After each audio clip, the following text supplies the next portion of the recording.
प्रण था उसका कि प्राण चले जाएं, लेकिन वतन को बीच भंवर छोड़कर नहीं जाएंगे।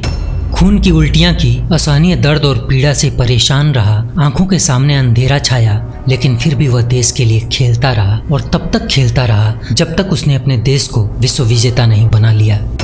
अगर 21वीं सदी में भारतीय क्रिकेट के स्वर्णिम पलों का जिक्र किया जाए तो 3 ऐसे लम्हे आते हैं जिसने भारतीय क्रिकेट के स्वाभिमान और उसके सपनों में 4 चांद लगा दिए थे। 13 जुलाई 2002 लॉर्ड्स की बालकनी में सौरव गांगुली का टी शर्ट उतारकर एंड्रयू फ्लिंटॉफ के अहंकार का अंत करने वाला वह दृश्य तो याद होगा ना आपको। 2007 T20 विश्व कप के फाइनल में जोगिंदर शर्मा की गेंद पर श्रीसंत द्वारा पकड़ा गया वह कैच और भारत के हाथों में T20 विश्व कप की वह ट्रॉफी तो याद होगी ना आपको। और तीसरा लम्हा 2011 के ओडीआई विश्व कप के फाइनल में श्रीलंका के खिलाफ धोनी के बल्ले से निकला वह 6 और भारत के सर पर विश्व विजेता का वह ताज और भारत के हाथों में विश्व कप की वह ट्रॉफी भी तो याद होगी ना आपको। लेकिन आज हम बात उन ऐतिहासिक पलों की नहीं करेंगे। आज हम बात करेंगे उस ऐतिहासिक खिलाड़ी की जिसने इन पलों को इतिहास में दर्ज होने के लिए अपने जान की बाजी तक लगा दी थी, जिसने अपनी दृढ़ता, अपने अदम्य साहस और पराक्रम से साबित कर दिया था कि भारत का तिरंगा किसी कपड़े से नहीं बल्कि शहीदों के खून से बना है। वतन से प्यार था उसको, वतन के लिए वह खुद को मारता रहा, वतन की मिट्टी का कर्ज था उस पर और लहू के आखिरी कतरे से भी वह इस कर्ज को उतारता रहा। नमस्कार दोस्तों, आप देख रहे हैं स्टोरी विद सोनू का special episode journey of sixer king Yuvraj Singh. 80 के दशक के प्रारंभ से थोड़ा पहले चंडीगढ़ की गलियों में 2 लड़के अक्सर एक साथ देखे जाते थे। दोनों लड़के ग्राउंड पर एक साथ पसीना बहाते, एक साथ घर से आते और जाते और दोनों का सपना था कि तेज गेंदबाज बनकर भारत के लिए क्रिकेट खेला जाए। लेकिन वक्त ने एक की ख्वाहिश को मुकम्मल किया और दूसरे की ख्वाहिश अधूरी रह गई। वे 2 लड़के कोई और नहीं बल्कि कपिल देव और योगराज सिंह थे। जहां कपिल का करियर बेहद शानदार रहा, वे भारतीय टीम के कप्तान बने और 1983 का विश्व कप जीतकर भारतीय क्रिकेट के इतिहास में हमेशा हमेशा के लिए अमर हो गए। वहीं योगराज का करियर सिर्फ एक टेस्ट मैच और 6 ओडीआई मैच खेलकर समाप्त हो गया। योगराज सिंह का टूटा हुआ सपना और उनका यह क्रिकेट का अधूरा सफर अक्सर उनको परेशान करता था, जिसे सोचकर वक्त बे वक्त उनकी आंखें भर जाया करती थी। उसी भूतपूर्व क्रिकेटर योगराज सिंह के घर में 12 दिसंबर 1981 को चंडीगढ़ में एक बच्चे का जन्म होता है, जिसे पूरी दुनिया भविष्य में युवराज सिंह के नाम से जानने वाली थी। वैसे तो युवराज सिंह बचपन से टेनिस और रोलर स्केटिंग जैसे खेलों में दिलचस्पी रखते थे। युवराज सिंह ने रोलर स्केटिंग में अंडर 14 नेशनल चैंपियनशिप भी जीती थी। लेकिन युवराज सिंह जब इस मेडल और ट्रॉफी को लेकर के घर पहुंचे तो उस मेडल और ट्रॉफी को देखकर पिता योगराज सिंह के चेहरे पर ना तो कोई खुशी थी और न ही उनकी आंखों में कोई चमक। पिता योगराज ने युवराज के हाथों से वह मेडल और ट्रॉफी लेकर एक मेज के किसी कोने पर रख दिया और युवराज को अपने पास बैठाकर युवराज को एक कहानी सुनाई। उस कहानी में उस पिता के अधूरे क्रिकेट करियर का जिक्र था। उस कहानी में उस पिता की आंखों में बेटे को क्रिकेटर बनते हुए देखने का सपना था। इस कहानी को सुनाते सुनाते योगराज सिंह की आंखों में उमड़े आंसू, उनकी भीगी पलकें और उनका उदास चेहरा देखकर अब बेटे युवराज सिंह को समझ में आ गया था कि एक बाप ने बेटे को लेकर क्या सपने देखे हैं। और वो बेटा क्या जो बाप के आंसुओं को ना महसूस कर सके, वो बेटा क्या जो बाप के उदास चेहरे को ना पढ़ सके, और वो बेटा क्या जो बाप के सपनों को ना पूरा कर सके। युवराज सिंह इज योगराज सिंह's dream. युवराज सिंह इज योगराज सिंह's dream. युवराज सिंह इज योगराज सिंह's dream. खैर, पिता की उस कहानी को सुनने के बाद उसी दिन से प्रारंभ हो जाती है टेनिस में दिलचस्पी और रोलर स्केटिंग में मेडल जीतने वाले युवराज के क्रिकेटर बनने की कहानी। इस घटना के बाद युवराज ने क्रिकेट को अपना सपना बनाकर मिट्टी में अपना पसीना गिराना प्रारंभ कर दिया। एक दिन युवराज सिंह पटियाला के महारानी क्लब में प्रैक्टिस कर रहे थे। संजोग से उस समय भारत के सलामी बल्लेबाज नवजोत सिंह सिद्धू भी वहां मौजूद थे। युवराज के पिता योगराज ने सिद्धू से कहा कि जरा देख कर बताओ कि मेरा बेटा कैसा खेलता है। सिद्धू ने कुछ देर तक युवराज सिंह को बल्लेबाजी करते हुए देखा और कहा कि आप युवराज पर व्यर्थ ही अपना समय गंवा रहे हो। युवराज तो क्रिकेट के लिए बना ही नहीं है। सिद्धू के द्वारा कही गई यह बात जब युवराज को पता चली तो युवराज सिंह के ऊपर ना जाने क्या असर हुआ कि हवा ने अब तूफान बनने का फैसला कर लिया। यही वो दिन था जिसके बाद युवराज के खेलने, कूदने, उठने, बैठने, खाने, पीने, सोने, जागने, युवराज के जर्रे जर्रे में सिर्फ और सिर्फ क्रिकेट का जिक्र होता था। See, in his younger days, he was like 8 to 9 hours on the field with his father. It had a very rigorous training.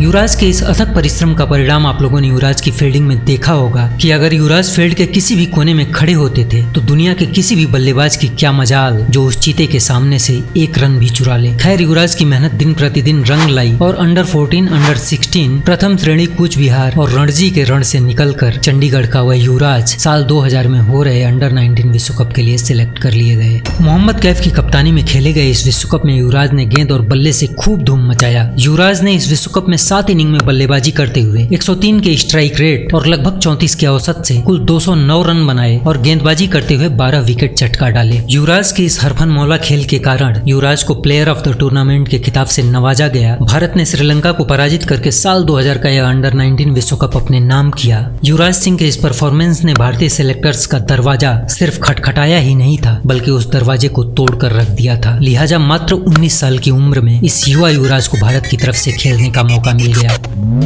3 अक्टूबर साल 2000 को युवराज सिंह ने चैंपियंस ट्रॉफी में केन्या के खिलाफ अपना अंतर्राष्ट्रीय डेब्यू किया। अपने डेब्यू मैच में युवराज को बल्लेबाजी करने का मौका नहीं मिला, लेकिन इसी चैंपियंस ट्रॉफी और अपने करियर के सिर्फ दूसरे मैच में जब युवराज को बल्लेबाजी करने का मौका मिला तो युवराज ने दुनिया के सबसे दिग्गज टीम और दुनिया के सबसे दिग्गज गेंदबाजों के पसीने छुड़ा दिए। युवराज सिंह के करियर का यह दूसरा मैच उस दौर में अपनी बादशाहत का लोहा मनवाने वाले कंगारुओं के खिलाफ था, जिसमें ब्रेटली जैसे रफ्तार के सौदागर और ग्लेन मैकग्रा और जैसन गिलेस्पी जैसे घातक गेंदबाज थे। आईसीसी नॉकआउट के इस मुकाबले में युवराज ने कंगारुओं के खिलाफ मात्र 80 गेंदों में 84 रन ठोककर विश्व क्रिकेट में अपनी प्रतिभा का ऐलान कर दिया। इस मैच में जहां सौरव गांगुली ने 42 गेंदें खेलकर सिर्फ 24 रन, सचिन तेंदुलकर ने 37 गेंदें खेलकर 38 रन, राहुल द्रविड़ ने 18 गेंदें खेलकर 9 रन और विनोद कांबली ने 40 गेंदें खेलकर सिर्फ 29 रन बनाए थे। इन चारों दिग्गजों ने मिलकर 137 गेंदें खेलकर जहां सिर्फ 100 रन बनाए थे, वहीं युवराज ने अकेले 80 गेंदें खेलकर 84 रन ठोककर कंगारुओं में दहशत पैदा कर दी थी। अपने करियर के दूसरे ही मैच में युवराज को मैन ऑफ द मैच का अवार्ड मिला और युवराज के इस बल्लेबाजी के कारण चैंपियंस ट्रॉफी से कंगारुओं को बाहर का रास्ता देखना पड़ा। जिस दौर में कंगारुओं के आक्रमण से पूरी दुनिया सहमी हुई थी, उसी दौर में मात्र 19 साल की उम्र में युवा युवराज ने जिस दृढ़ता के साथ कंगारुओं पर प्रहार किया था, युवराज के उस अदम्य साहस और पराक्रम ने भारतीय क्रिकेट फैंस को आश्वस्त कर दिया था कि आने वाला भारतीय क्रिकेट का भविष्य सुनहरे अक्षरों में लिखा जाएगा।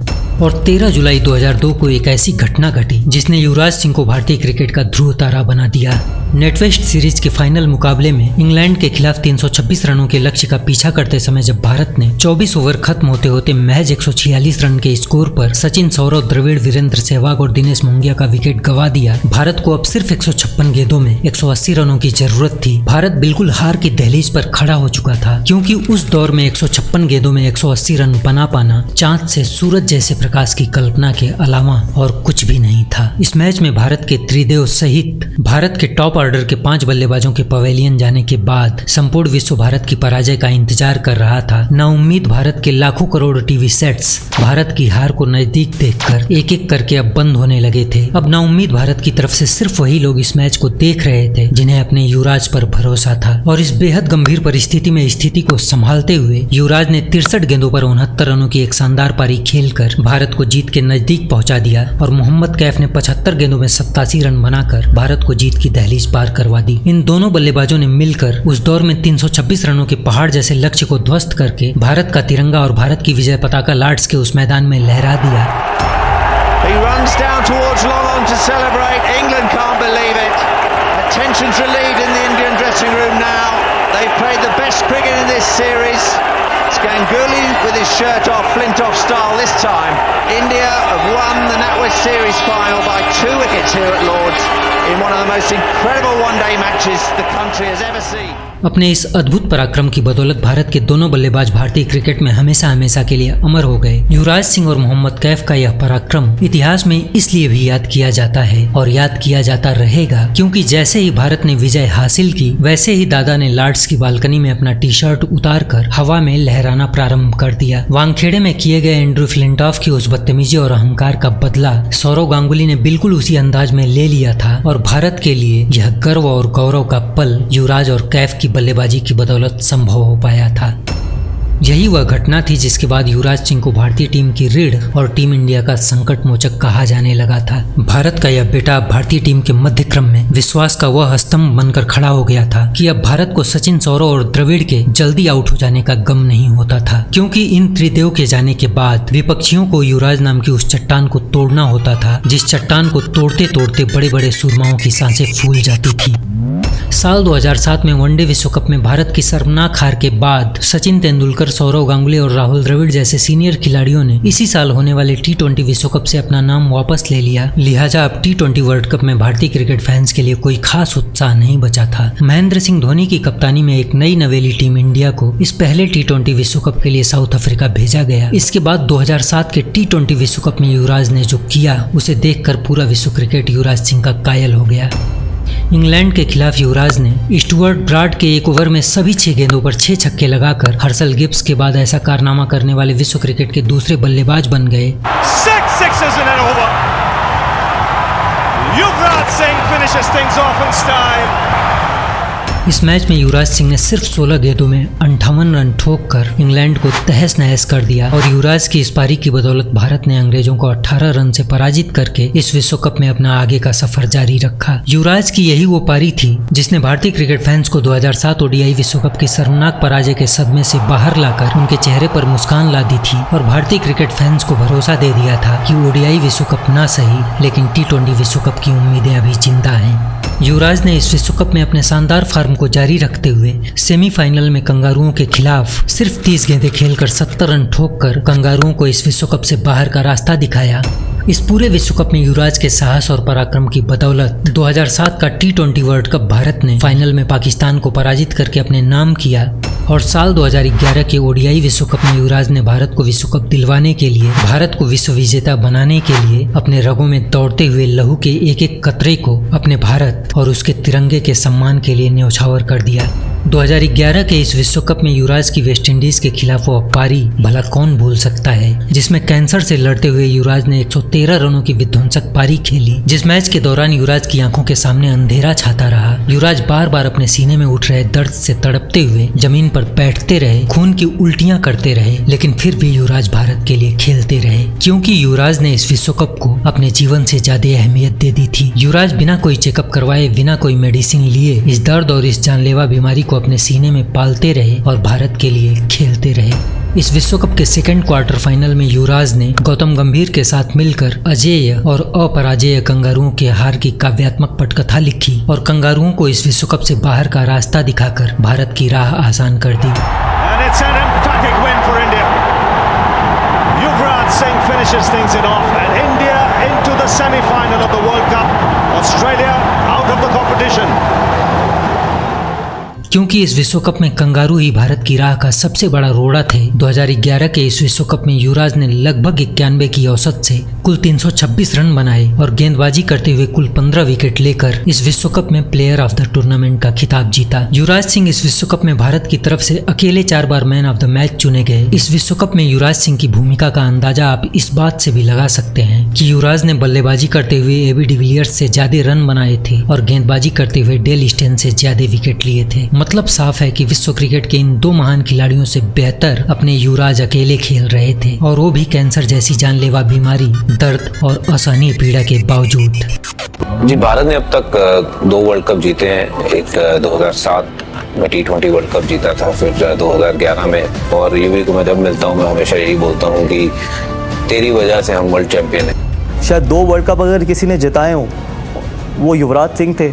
मुझे लगता है कि वाइट बॉल क्रिकेट के सबसे बेहतरीन बल्लेबाज हिंदुस्तान की हिस्ट्री में अगर कोई हुए हैं तो वो युवराज सिंह। 28 साल बाद भारत को ओडीआई विश्व कप दिलवाने में अपनी भूमिका निभाकर संपूर्ण भारत की आंखों में खुशी और अपने जीवन में असहनीय दर्द लेकर युवराज अपने बाएं फेफड़े में कैंसरग्रस्त ट्यूमर के इलाज के लिए अमेरिका चले गए। साल 2011 में भारत के विश्व विजेता बनने के बाद संपूर्ण भारतीय क्रिकेट फैंस की धड़कनों में युवराज धड़कने लगे थे, लेकिन अब युवराज की धड़कनें डॉक्टरों के हाथ में थी। युवराज के कैंसर की खबर जब मीडिया के माध्यम माध्यम से लोगों तक पहुंची तो सबकी आंखें भारतीय क्रिकेट के इस अमूल्य धरोहर के लिए नम हो चुकी थी। पूरा भारत अब अपने चहेते युवराज के लिए भगवान से मन्नतें मांग रहा था। भगवान ने सबकी मुरादें पूरी की और भारत का वह योद्धा कैंसर जैसे जानलेवा दुश्मन से अपने जीवन की जंग जीतकर अपने वतन वापस लौट आया। युवराज सिंह ने अपने अंतर्राष्ट्रीय करियर के तीनों फॉर्मेट में कुल मिलाकर 11,778 रन बनाए और कुल 148 विकेट चटकाए और 10 जून 2018 को युवराज सिंह ने अपने संन्यास की घोषणा करके अपने शानदार करियर का